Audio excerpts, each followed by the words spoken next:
All right, what's good?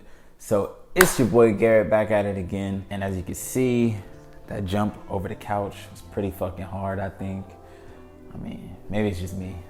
If you're watching this right now, I thank you. I commend you for clicking whatever link you clicked, because this is probably gonna be my first YouTube video. And as we all know, the first YouTube videos never get any views. So I appreciate you if you're watching this right now, I really do.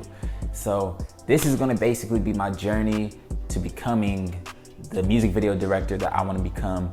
And this is really the beginning. I've only been doing video for, overall I've been doing video for probably about a year and a half, but really trying to focus on it only the last like 4 to 6 months maybe. And so I think right now I'm trying to rush through things and I'm trying to learn so much, but I gotta be patient, especially with the amount of resources I have. As we all know, we all young and broke, so yeah. And being that I'm a college dropout, I mean, a lot of people don't wanna support you.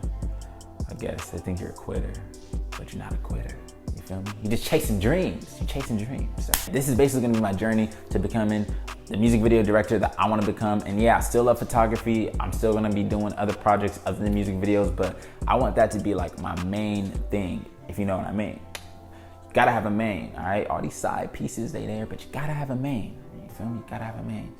So that being said, I'm gonna give you guys 3 pieces of equipment that I think are like, you gotta have, well, you don't have to have these, but like if you have these, you can create some nice visuals and they're inexpensive, they're not hard to get. So pretty much everyone can get these things that I'm about to give you guys. So you guys will probably guess what it is, because most people probably recommend these as filmmakers. Let's get right into it. The first thing, well, okay, look. First, let's get this out of the way. I assume you have a camera body, and don't worry about the camera body, okay? It's all about the creativity, okay? So the camera body really does not matter. Just don't worry about the body too much. So the first piece of equipment that you're gonna need is, or that I would suggest, would be a 50mm Canon lens. Now, I do say Canon because that's what I use. I'm not sure how all the other brands are, but the Canon 50mm 1.8, it's a fast lens. The aperture is wide open, so you can get low light shots, and the bokeh, the blurriness in the background, the shallow depth of field, whatever you want to call it, is fucking amazing on this shit, okay? I'm gonna show you some pictures that I took with it, and this was my first lens that I got, like my first professional lens, and I used this shit for like 2 years straight for photography. And then when I got into video, this is the only lens I had, and so it just, the shit that it created was just astonishing to me.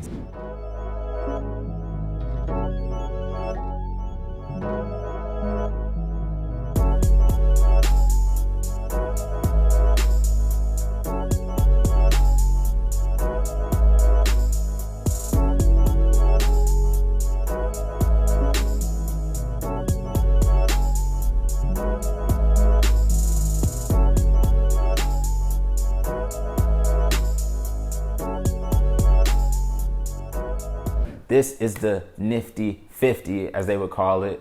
Handy dandy little thing. It's pretty solid, and the dope thing is, well, solid as in the material. It is plastic, but it feels solid. This lens is not expensive, so that's the dope thing. You thought I was gonna say inexpensive, huh? Nah. So yeah, basically this is only $125 brand new, and you could probably get it off of somebody on eBay, OfferUp, Lego, for like, what, $75 or something like that. So it's really a dope lens to have, and as you can see, the visuals on it are clean, sharp, and dope. So if you put this thing on like a Canon T5i even, or when I first started I had a T3i, a T2i, and so that thing, it still produced dope images. And most of my earlier work is with this lens and my Canon T2i. So definitely one of my go-to things if you're starting off with film or photography. Definitely make sure you get this.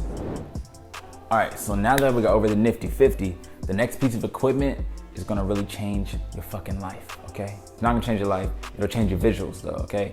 And this is gonna be a stabilizer. Now, I don't have my stabilizer on me because I allowed someone else to use it, but I can show you some pictures of it.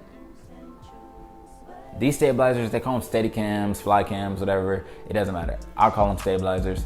And these are manual, they're not the expensive electronic gimbals I usually see around. They range from like $50 to $150, like the cheap end ones, and so the inexpensive ones. So you're gonna really wanna invest in one of these because it's gonna allow you to get that smooth cinematic feel to your footage. With a tripod, you're not gonna be able to get movement in your shot other than just a swivel maybe, something like that. And handheld, you can add movement, but it can get a little rocky and shaky, and I'm not sure if you really want that in your footage, unless it's a more violent scene, but that's for another video, another day. So when I added my stabilizer to my gear list and I got it, when I paired it with my lens that I had, I was creating some pretty cool visuals. And before that, you know, I didn't really understand how I could get smooth visuals, but then I just did my research, found out about that, got it, and that fixed one of my problems, all right? Now, moving into the next piece of equipment, having the stabilizer and having a dope lens, that's basically like two pieces to the puzzle. But when you go outside and you're trying to film and get that low aperture, right? Get it wide open, that shallow depth of field, your LCD screen and just the footage is gonna be all whited out. Like, it's gonna be too bright outside. If you're outside at like 12 p.m. and the sun's out, it's not, you know, overcast or nothing like that, your footage is gonna be destroyed. It's gonna be trash. You're gonna have to throw it all away. And that's because with your aperture so low, even with your ISO all the way down to 100 and your shutter speed at 50, having to stay at 50, right? Your footage is gonna be blown out. The solution to that problem is gonna be this thing right here, right? Now, this is a variable ND filter, and the brand doesn't really matter. The brand I have is Aurora Aperture. Bam. I don't know if you can see that. I probably didn't focus fast enough. Yeah, so it's Aurora Aperture, but basically it doesn't really matter what brand you get, guys. Just get you a variable ND filter, and at the least, just an ND filter. Now, variable just means that you can actually turn this thing to get different stops of light. And if you don't have variable, that means that you won't be able to turn it. It'll be just cutting off a certain amount of stops of light, which is okay, but you may wanna have like a couple different ND filters if they're not variable, because you may have to switch them for the different amount of brightness that you may want into your lens or sensor. I would say that you definitely need to get this. Now what this does is, like I said, it basically just blocks the light from coming in. So if you walk outside and you put shades on, what's gonna happen is the light is not gonna be able to get to your eyes as much, and that's basically what this does, okay? And the variable ND filter comes in around $100 or so. Again, it depends what brand you get, but like I said before, don't get too caught up on brands. So with the variable ND filter, the stabilizer, and the 50mm lens, I promise you, use your creativity and you'll be able to get some dope, clean visuals. The 50mm is close in, so you may have some issues with that stabilizing, but it just takes time to learn. It's a process, and eventually you'll get it. You'll be able to get those smooth cinematic visuals. So if you like this video, definitely like, comment, and subscribe, and I'll be seeing you later.